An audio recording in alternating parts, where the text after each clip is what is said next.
Ayan ang ating isda. Ayan. At syempre ang ating gulay.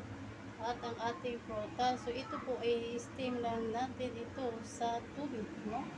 So ayan. Ayan yung kawali lang. No? So lagay lang natin ito. Ayan.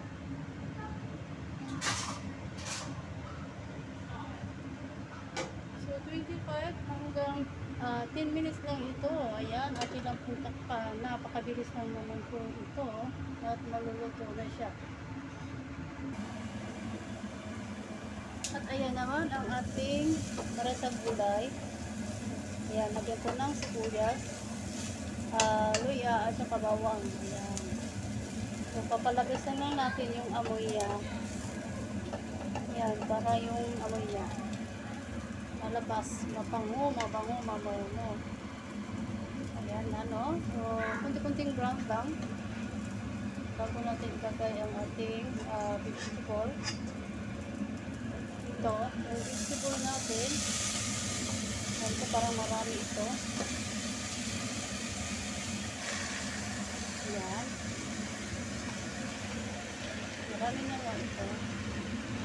Ayos lang yan. Okay lang yan.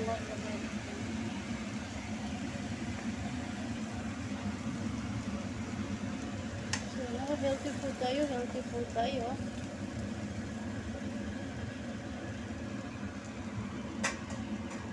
At kunting tubig lang.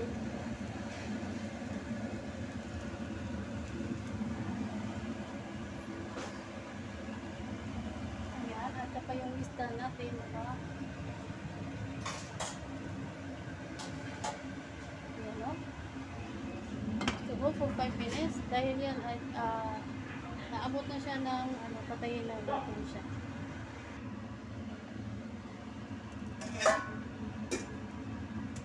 Natimpla na natin to.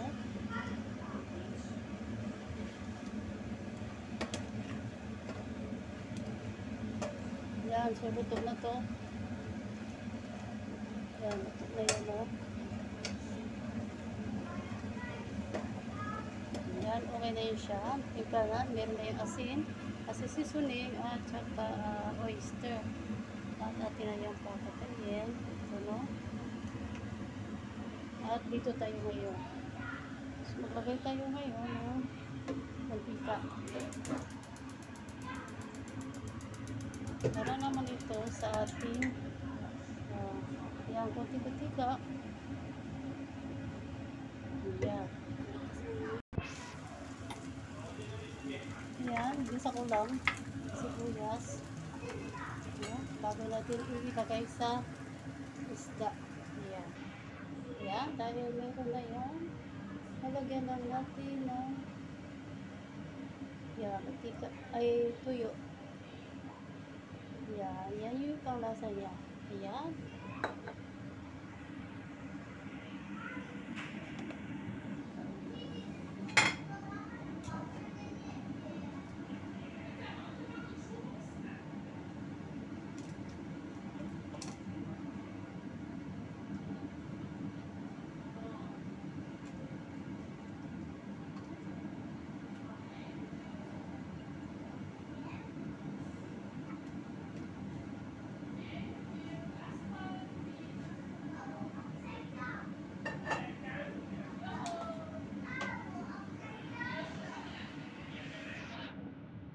Everything with fish. So, ito na ang vegetable, tsaka fish. At siyempre, ang ating fruits. Kailangan lang talaga meron tayong fruits. At ang ating rice. Hindi nawawala ating rice, no? So, ayan. Thank you for watching. Ayan nga pala ako, oh.